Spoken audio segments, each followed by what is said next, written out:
So welcome to this video where we're basically going to react to my very first video on YouTube on my channel, which was 1,000 days ago to the date of release of this video. So it's going to be extremely cringy, I imagine. When I started out YouTube, I didn't have any sort of on-camera experience. I just decided that I wanted to document and post videos of me doing stuff on my car. No idea that it was going to maybe grow to a decent size now. It's over 2,000 subscribers.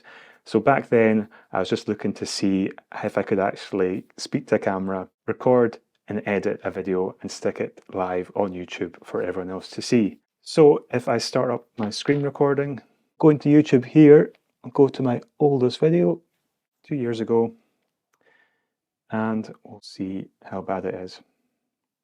Of course, adverts, probably get about a tenth of a penny for that advert I'm just watching just now.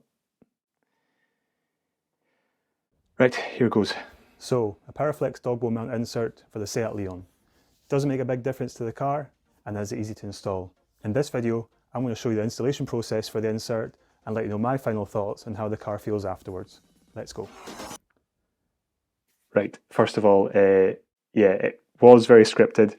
I was saying it over and over again. I think for this intro, I even took about 10 takes to do it. I had it written down exactly word for word what I was going to say, trying to talk to the camera as best I could, making sure that I wasn't looking at the screen. So it would have been the phone flipped round, screen facing towards me, but talking to the wee circle lens and not talking to the screen instead at the side, because sometimes you can tell when someone's eyes go off to the side. So trying to remember all that and speak to the camera at the same time and remember my lines, just, yeah. And the fact that I was very nervous. Speaking to a camera is very weird. It's not a person you're speaking to, it's a bit of plastic with a lens on the end of it, or a camera phone, and it's very strange. You're getting nothing back from it at all. You're just hoping that everything you're getting said to the camera is coming across and trying to get your words right and making sure you're not stuttering or making mistakes. Yeah, it was a tough first video. And I know what's coming up next. It's going to be this cheesy intro.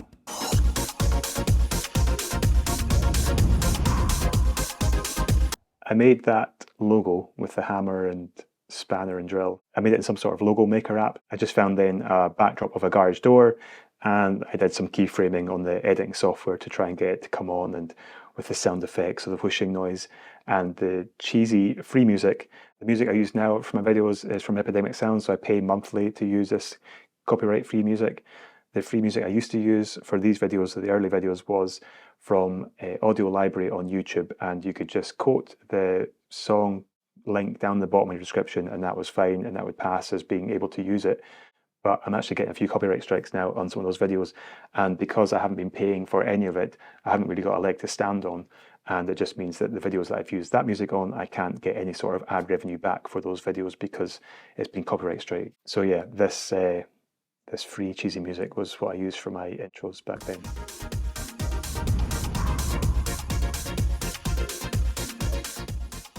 Hey there, I'm Kev and this is North Coast Workshop, where you'll find content on car modifications, mechanical DIY, detailing and custom creations.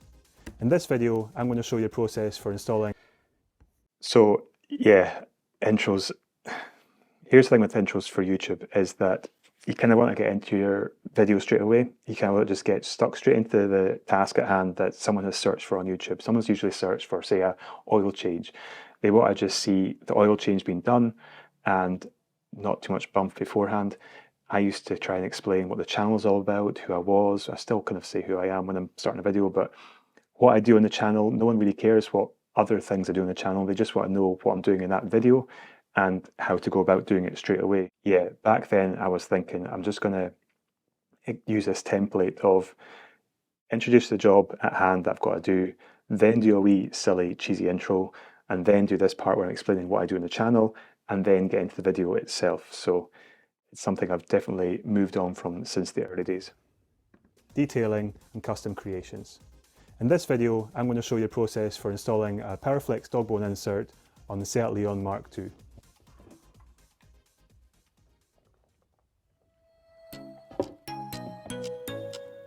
Wee cinematic here. The idea with these were just to try and tell a story of the car getting in the garage and what I'm doing before I start the job at hand, but again I try and just cut these bits out because no one wants to see a car getting jacked up and that cheesy music in the background.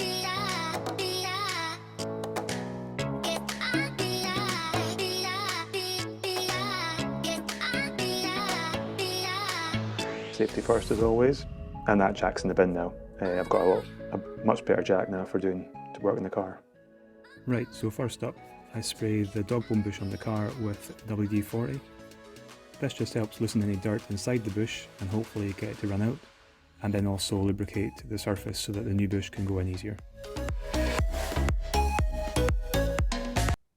Apart from using a can of WD-40 there just to lubricate this dog bone bush, I'm noticing my voiceovers are, again, it's quite hard to do a voiceover for a video and keep the same type of sound quality and the same type of tone to your voice, because obviously you do different parts. So I could be energetic in the garage doing work in the car, and then 3 days later I go in to do my voiceover for certain bits of the video I've recorded, and you find that you're not in the same frame of mind, you're a bit more like just relaxed and blasé about it, and your voiceover comes over completely different then in the edit when you've actually put it all together. So my voiceover here is very kind of quiet and droll, as my voice is just normally. My voice is very monotone, but I do notice that I tend back then not to pay much attention to how I try and keep my voice upbeat and up-tempo in relation to what I've done in the video. Even though the start of my video, this one here, was horrendous anyway, you can't really get much worse, but you still get a difference between voiceover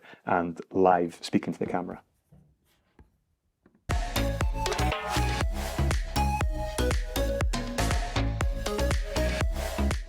Bit of boring footage there of something happening off camera. Once the Powerflex bush has been greased up with the sachet that comes in the packet, I then push it in by hand as best I can.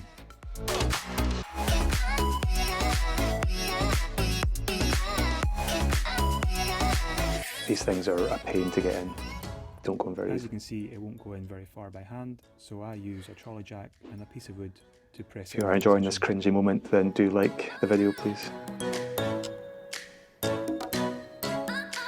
I thought it was quite a good idea to use a block of wood to get it in so far. You can't get it in all the way, but you get it in most of the way. Without lifting the car up, obviously. Now time to get the bolt out. This was a lot harder than I thought it would be. So a Parkside torque wrench, it's electric powered on the mains, and it did not shift this at all. And that's no offence to Parkside stuff from Lidl's, because I've got loads of things that work perfectly well from Lidl's, but it wasn't moving it. It doesn't actually move many things, to be honest. I'm going to get a better one at some point. But the old breaker bar worked pretty well. It was extremely tight for ages. I thought it was going to snap actually. I thought you were going to have the very first video on YouTube of me changing this bush insert by snapping my dog bone bolt. There's a piece of wood here in the picture between the sump of the engine and the subframe. This was the wood did nothing at all. Take some of the pressure off the bolt if this was constantly pushing into the bush. But it was useless. I also worried that when the bolt came out that the engine would rock backwards towards the back of the car, which didn't happen either. And yeah, it was one of my mistakes I made in early videos, is just realising how long you're on a job for. So I'm just basically showing the viewer me trying to undo this bolt for ages. So what you do is basically show the start of the clip where I'm undoing it, and then show it end where it's coming out, and not the bit in between, because there's no point. I'm going to skip this myself actually. Yep, once I finally got the bolt out, rusty bolt. You can see the condition of it. Keep showing it, keep showing it, keep showing it. And press the end. And then pushing the bush in the rest of the way with the block of wood.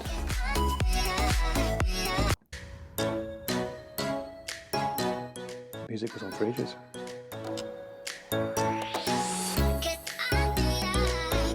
It's actually getting on my nerves. Put in place.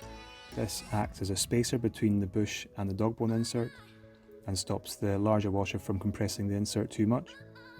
Finally, a brand new bolt to go back in. Some people say a new bolt's not required, but after the condition of the old one, super slow, focus in slow-mo. The new bolt can be put in quite far.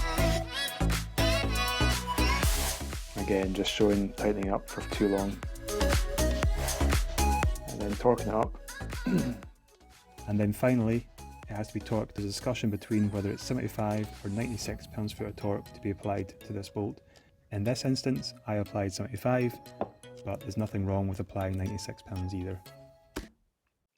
And here's a point.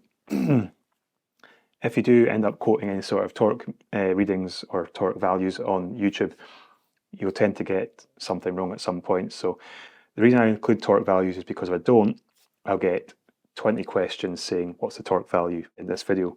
So I do include it, but then usually you'll get 2 or 3 comments instead saying, that's a wrong value, it should be this, or you've done it wrong, or you've meant to go 90 degrees, not 180 degrees after you've torqued it up.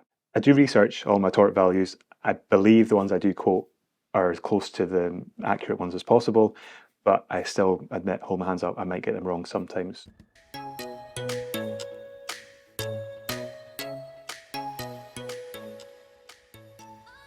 So that's it.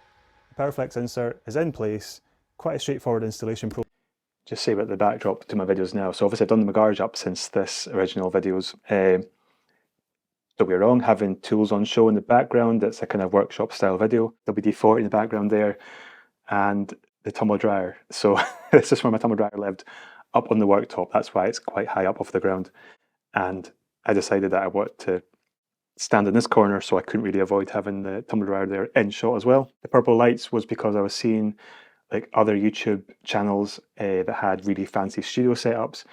These weren't YouTube channels based on any sort of car content. They were like filmmaking channels or tutorial channels for editing, and they had these really nice backdrops with mood lighting and plants and stuff. So I thought, why not put a nice purple light in the background of my videos as well?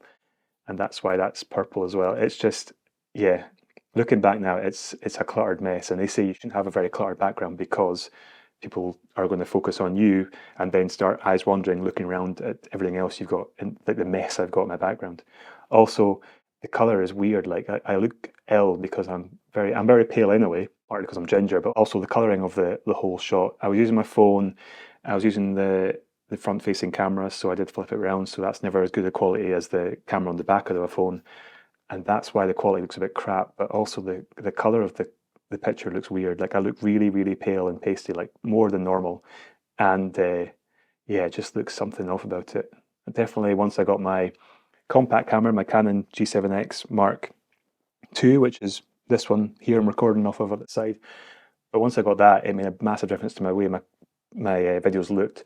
The quality went up massively, and there was less of that kind of camera phone look to it as well. So I just definitely noticed now, looking back at these old videos, how rough they look. Process, and now we've got to go and test drive the car to see how it feels. So what can I say? First of all, starting the car up, you can instantly feel the insert in place. The vibrations of the engine starting actually come through the cabin of the car. This was a really miserable day as well. I remember this day. The car engine is at low revs, whether you're... Actually, this day as well, I lost my GoPro on the side of the car at one point. It went down some single track road. It fell off, and I didn't know about it falling off until I got up to a lay-by further down, turned round, went out to pick it up off the side of the car and stopped the recording, and went to the side of the car and found that it completely gone.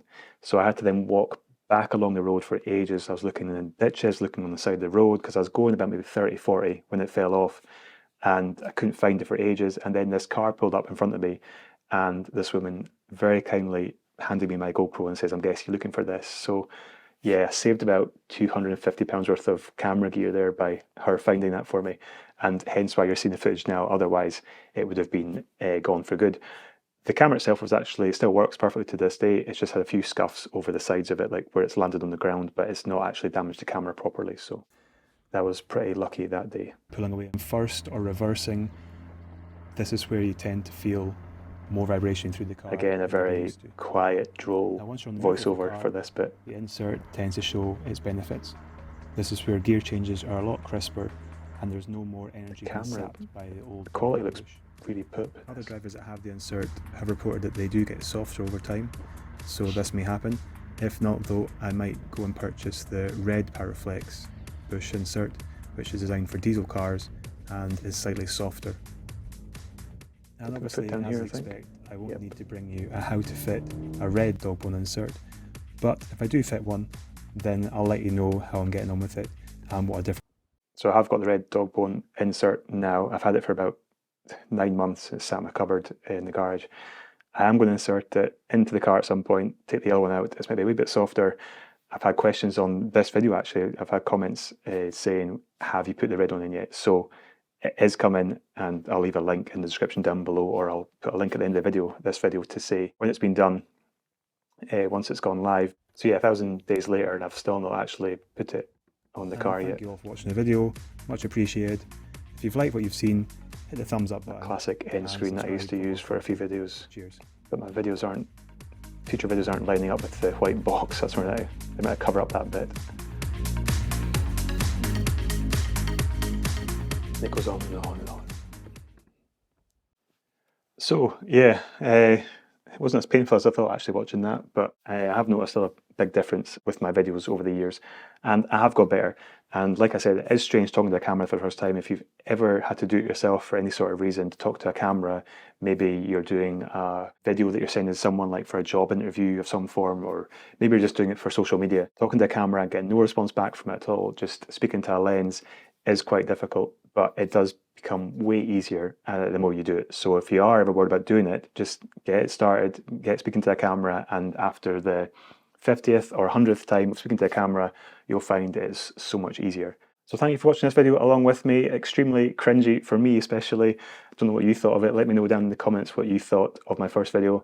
Anyway, normal car content will be resumed with the next video, which will be the Ibiza build, my project car, part 2 coming up. A whole lot of stuff involved in that, and really interesting if you're into maybe taking on a project build yourself. So if you enjoyed the video, hit thumbs up button, hit subscribe down below to catch normal car content in future, and I'll catch you next time. Cheers.